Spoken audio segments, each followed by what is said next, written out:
All right, guys. Going back into John, I don't even know in what order or how to even proceed with this. There's just so much information and things. So what seemed logical next for me was to go into John 1. Okay, and like I said, I'm gonna try and stick to like one in particular thing at a time, and then maybe at the end draw it all together, because that's what this thing about John is. It's about the sum total. It's not. I'm not saying any one particular thing is makes me correct and knocks the ball out of the park or something like that. I'm saying it's the cumulative case for John that led me to the opinion I have of it now. So what I want to do is talk specifically about John 1. Okay, and like, this is not a subject that when I got into it and reached this conclusion over time, that I was like, yeah, I'm gonna go prove this to everybody, and everyone's it, I dread this, because I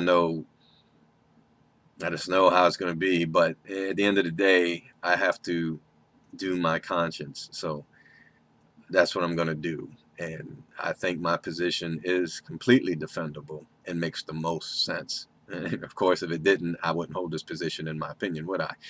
And I don't have any hatred for anyone who differs with me. I'm just putting it out there, what I have figured out as best I can. So let's go into John 1. The thing I've noticed about the main quality I've noticed about the book of John is people love the book of John. And I understand why now. It's not because it's the most beautiful, and maybe maybe I should change the way I said that. To some people, maybe it is the most elegant book in the Bible. But what I see lurking behind it personally is that the reason people like John so much is because they can make it say anything they want it to. And the Jehovah's Witness make it say one thing, Trinitarians make it say another, Unitarians make it say another, Muslims that do believe in the book of John make it say something else. I mean, it literally is pliable to any theology you hold.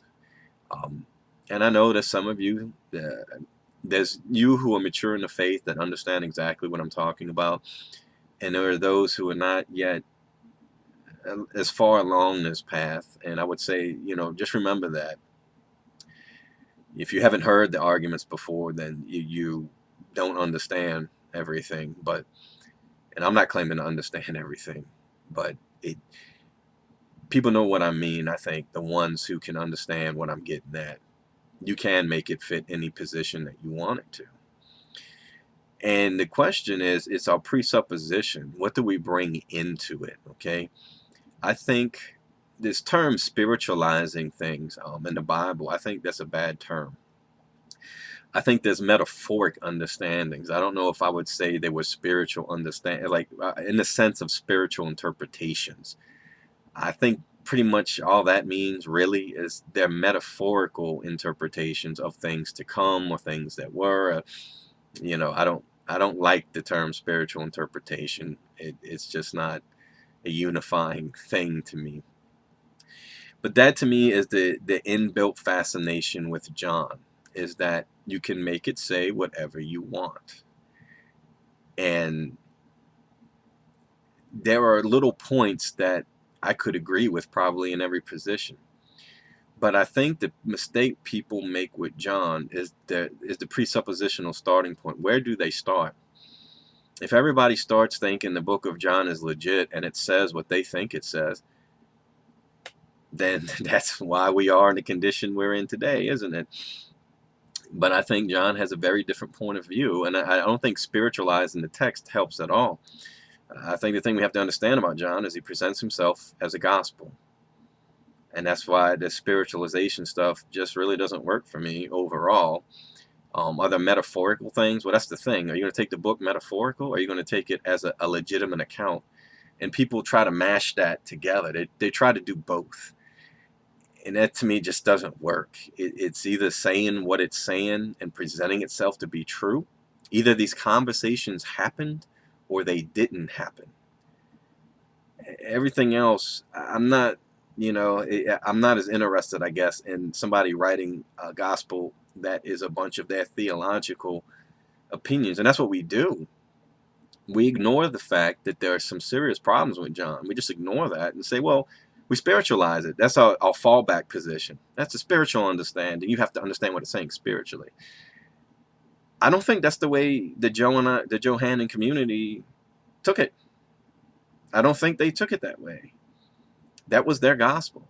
And you'll see it, as we delve into this topic, Irenaeus, and the reason that's in the gospel. And he even makes an interesting comment himself. He says the Valentinians, the problem they have is that they only read the Gospel of John. What conclusion did they reach? I think John is saying what I think it's saying. And I think to deny that is just other people's baggage. I don't think they're really addressing the text. And I've tried, anyone that's watched my channel, man, I've watched everyone's videos about this, and I've struggled mightily to make this text work in the way that us Unitarians were trying to make it work. And it was a lot easier to make it work when Jesus was God, because you could just substitute any word that you needed to. But here we go. Let me shut up and just get on with it, right? John 1:1. So the thing about John 1:1, the first thing you have to understand is the debates that they have about John in general. The first thing is, how many people wrote it? There is one possibility to me that is completely impossible, and that is the Apostle John wrote it. That is not possible. The consensus seems to be, based on writing style and inner conflicts within the book itself, there's a minimum to 3 to 5 writers or editors. And I'll make a distinction for you. I'll make a distinction between things I can prove and things I can't. And I cannot prove how many people had their hands in the Gospel of John. I would say the Johannine community did. I would say Irenaeus probably did. He probably edited the text himself. And then there's an editor in between, at least. And the reason I said a Johannine community is you read the last chapter and it tells you we write these things. We. I don't know why people don't understand that. We. That betrays something very simple. It's not an I. It's a we. And whoever that we is to me, it's a community. And when you look at the history of the Johannine community, it seems they split into several groups. One became more orthodox. The other one went to a Valentinian understanding and became Valentinians themselves. And others still keep this John tradition, and that's still around today. It's very interesting if you look into that. Some people believe it was all about John and not about Jesus. So the reason I bring all this up is that in John 1, that is one of the hotly debated topics. Is John 1, is that natural to the text? Was it originally there to begin with? And I think the answer is no. I do not think that John 1 was originally there to begin with. And I think and like I said, I can't go over every single piece of evidence because this will be a 10-hour video, and I'm trying to keep these short. I would say look into this for yourself and see the arguments anyway that they're having about it. But this is the reason I think it wasn't in the text. And then I'll tell you what I think it's actually trying to say.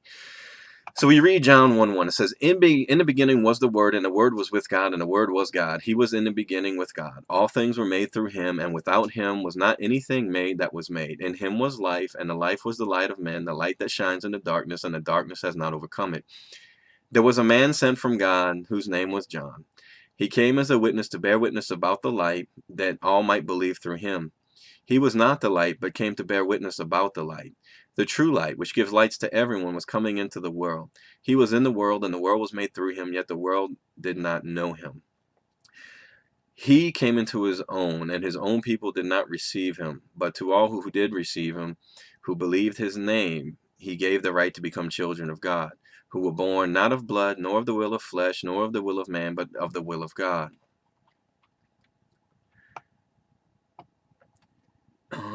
And the Word became flesh and dwelt among us, and we have seen his glory, glory of the only Son, whom the Father, full of grace and truth. John bore witness about him and cried out, "This is the one whom I said, He who comes after me ranks before me, because he was before me. For from his fullness, we have all received grace upon grace. For the law was given through Moses, grace and truth came through Jesus Christ. No one has ever seen God. The only God, who is at the Father's side, has made him known. And this is the testimony of John. Okay, so we'll stop right there. The problem that this argument sparks is that there's two lines of thinking on this, as far as I can tell, that are dominant, besides the evangelical one, which is don't touch it. The people will say that there was a man sent from God whose name was John, who came to bear witness about the light, and that all might believe through him. He was not the light. They think that may have originally been somewhere in the beginning of the text, because this "in the beginning was the word" thing. It actually appears to be a hymn that might have originated in Syria, Libya area. So somewhere, apparently, somebody stuck a song in here, if that's the case. And it does seem to be the case. It's a very weird thing. And you don't see, once you get outside of the word becoming flesh, you don't see the word and Jesus going together anymore. So they think this is like one of the odd qualities about it. And we do have to deal with the fact that the older texts, and like I said, this doesn't make me right or anything else, but the older texts do say no one has ever seen God, but the only God, who is at the Father's side, has made him known. And then we get to this other weird part, okay? You're thinking John 17, the only true God. Well, that's right. What I've come to believe about this is that this is probably, and I don't like the term Gnostic and Gnosticism and all this other stuff and proto-Gnostic. I think early Christianity, I don't think there was much Gnosticism, and I don't think there was much Christianity at the beginning, and there was probably not even a whole lot of normative Judaism. People of that day would have been raised with Philo and raised with Plato, and this, to me, seems like it is a fixed, almost like a reference to the demiurge, but it's clearly saying there was someone with God, but there's another God. And if you think back to the Council of Nicaea and Tertullian, the way this thinking evolved was that there was God, and then there was a piece of God that was Jesus. Jesus was a piece of God, separate from God, made of the same stuff as God, but not as old as God, or as wise as God, or as powerful as God. So he was not the true God. So hence, you can have in the gospel, you can call Jesus God, like in a literal way, and still have him referred to someone as the only true God. It makes perfect sense. And this Logos thing, Logos, this was already floating around, okay? That's, I think, what people need to understand. And I'm not trying to deal with the entire Bible right now, because I can imagine some of the objections already. I'm trying to stick in this text and what it's meaning. The Logos was, and this is what Philo believed, and what was that comment? He makes a comment about the one who was created in the image of man. He was the archetype. You know what I mean? He was the Logos was the blueprint for man. And that's what I think is being portrayed here. The Logos was a thing. And when you read the text, what it's honestly saying, I think that it's pointing out that Jesus is the one who created the worlds. But this is what's funny about it. This text is not saying anything like the Trinity. It's not saying anything like Pentecostalism. And it's really not saying anything like Jehovah's Witnessism. It's not saying any of those things. I do believe, just to keep this from going on forever, because ultimately an issue as complex as this, you're going to have to study it yourself. And I'll keep trying to put out these kind of tidbit videos, just on where I'm coming from with it. But I think Robert Price, in his pre-Nicene New Testament, I think he translates it as correctly as it could be. But my overarching point of this is that the mere fact that the gospel could start at verse 19, I think betrays kind of what's going on. And this is the testimony of John. Well, if you're going to sit here and say this is the gospel of John, this other stuff, this was added on. Much like in the book of Revelation, the front of that book was added on too, because it literally doesn't make any sense. The revelation given to Jesus Christ by God, I think it says on behalf of his angels, something like that. And I, John, it's all third person. whoever wrote that little introduction to Revelation, the prophecy doesn't actually start until it says, I, John. The rest of that is just something somebody wrote there so they could identify what that book was. Because all the people listed in the beginning of it, none of them were the writers. And they're all third person. So there's something going on there. But I'll just read to you the translation that I think is probably the most correct, in my opinion. In the beginning, there was the Word, and the Word stood before God, and the Word was a God. This one was there in the beginning with God. All came about through him, and apart from him, not one thing came about. What came about in him was life, and the life was the light of mankind. And the light shines in the darkness, and the darkness did not understand it. There appeared a man sent from God, named John. This one came for a witness, to witness concerning the light, so all might believe through him. Not that he was the light, but that he might witness concerning the light. It was the light of truth, which illuminates every human being coming into the world. He was in the world, and the world came about through him. And the world did not recognize him. To his own creations he came, but his own creatures did not welcome him. But whoever did welcome him, he gave them authority to become children of God. To those who believed in his name, who were born not of bloodlines, nor of desires of the flesh, nor of the will of a husband, but of God. And the Word became flesh and pitched his tent among us. And we witnessed his glory, and the glory of the only begotten of a Father, full of grace and truth. John witnesses concerning him, and has cried out, saying, This was he of whom I said, To one coming after me, come before me, for he was first before me. Because we all received from his fullness, one gift replaced another. Because the law was given through Moses, the grace and truth came about through Jesus Christ. God, no mortal has ever seen, the only begotten God who embraces the Father, that one revealed him. And this is the witness of John when the Jews sent out from him and the priests of Jerusalem. I think that is as close as we're going to get as to what it actually is saying. And I also will say some other things just to point out real quick in this first chapter. You don't have a baptism of Jesus. You do not. Jesus is not baptized by John. And only read it. Read it for yourself. Read your version for yourself. John comes and says the one who told him to baptize, pointed out the one whom the Holy Spirit descended on. And also you get the impression that John pretends or says he doesn't know Jesus. I find that highly unlikely. Highly unlikely, based on especially what I believe now about Jesus's education and things like that, and the fact that they were cousins. And then you got to think about, the virgin birth prophecies, if you're going to look at that. And you can even cut that down, if you don't believe in a virgin birth, to just the pregnancies. John leaps in the womb at Jesus, and now he doesn't know him. He's not baptized. According to this, he's not even born in this section right here.